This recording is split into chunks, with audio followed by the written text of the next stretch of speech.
ছুটির দিনে ঢাকার মধ্যে একদিনে ঘুরে আসার জন্য খুবই সুন্দর একটি জায়গা হচ্ছে বাংলাদেশ সামরিক জাদুঘর। এটি ঢাকায় বিজয় সরণিতে অবস্থিত। এখানে গেলে আসলেই প্রাণটা জুড়িয়ে যায়, কত কিছু দেখা যায়। বর্তমানে এটি বাংলাদেশের আধুনিক ও নান্দনিক প্রযুক্তি নির্ভর একটি জাদুঘর। সামরিক বাহিনীগুলোর ইতিহাস ও সাফল্যের তত্ত্ব নিয়ে নির্মিত এই জাদুঘর। এখানে রয়েছে বিভিন্ন বাহিনী, ইতিহাস এবং বিভিন্ন অস্ত্রশস্ত্র নিয়ে গঠিত এই জাদুঘরটি। আপনারা যদি সাপ্তাহিক বন্ধর দিনে কোথাও ফ্যামিলি নিয়ে ঘুরে আসতে চান, তাহলে আমি মনে করি এই জাদুঘরটি বেস্ট একটা জায়গা।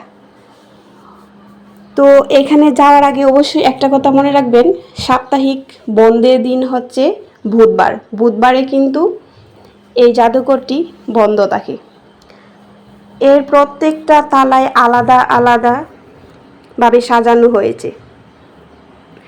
এই যে এখানে দেখা যাচ্ছে যে দৃশ্যটা, এটা হচ্ছে সাগরের নিচের যে সাগরের তলদেশে যে দৃশ্যগুলা থাকে, সেই জিনিসগুলা মনে হচ্ছে যে আমি আসলে এখানে সত্যি সত্যি সাগরের জলের নিচে হচ্ছে মাছগুলাকে দেখতে পাচ্ছি, এরকম একটা ফিল হচ্ছে।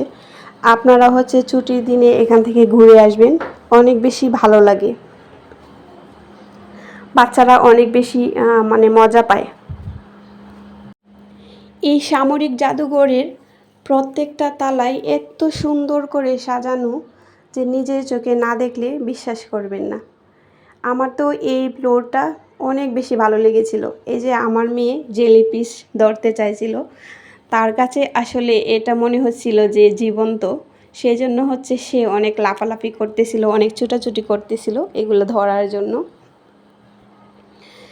প্রথমেই এই জাদুঘরে ঢোকার জন্য অবশ্যই টিকিট করে নিতে হবে। সেটা আপনি অনলাইনেও করতে পারবেন অথবা অফলাইনেও করতে পারবেন, আর টিকিটের মূল্যও অনেক কম। তো আপনারা এখানে গেলেই বুঝতে পারবেন। আর সাপ্তাহিক বন্ধ হচ্ছে বুধবারে।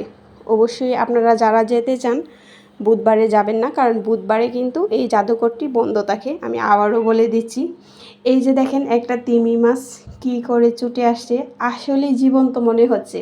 বাচ্চারা তো আরও বেশি মজা পাচ্ছে এগুলো দেখে।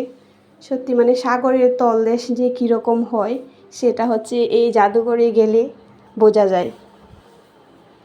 মাছেরা কীরকম দল বেঁধে ঘুরছে, ভীষণ ভালো লেগেছিল। আসলে আমরা যেতে যেতে একদম সন্ধ্যা হয়ে গিয়েছিল, সন্ধ্যার আগ মুহূর্তে গিয়েছিলাম, সেই জন্য হচ্ছে খুব একটা ঘোরাঘুরি করতে পারি নাই।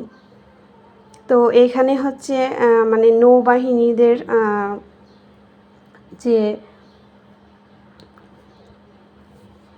যুদ্ধ নৌ পরিবহনটি রয়েছে, আর এটা হচ্ছে পলাশির যুদ্ধে ব্যবহৃত হওয়া সেই কামান। খুব সুন্দর, তাই না প্রত্যেকটা জিনিস?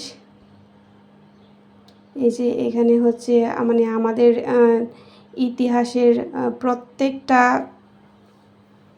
সাক্ষী এখানে হচ্ছে মনে হয় জীবন্ত করে দাঁড় করিয়ে রেখেছে। ভীষণ সুন্দর। আমরা 2টি ফ্লোর ঘুরে দেখতে পেরেছিলাম, 3 নম্বর ফ্লোরটা দেখতে পারি নাই সময়ের জন্য, কারণ হচ্ছে 7:30টায় হচ্ছে এখানে 7:30টার পরে এখানে আর থাকা যায় না।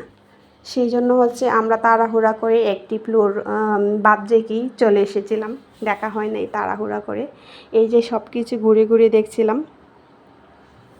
সত্যি কথা বলতে আসলে এটা এভাবে দেখানো সম্ভব না, এর সীমানা এত বড় যে মোবাইলে আসলে দেখানো সম্ভব না। সব কিছু দেখালে আসলে ভিডিওটা অনেক বেশি লম্বা হয়ে যাবে। তো আপনারা যারা যারা ঢাকার মধ্যে আছেন অবশ্যই ফ্যামিলি নিয়ে এখান থেকে ঘুরে আসতে পারেন, আশা করি অনেক বেশি ভালো লাগবে।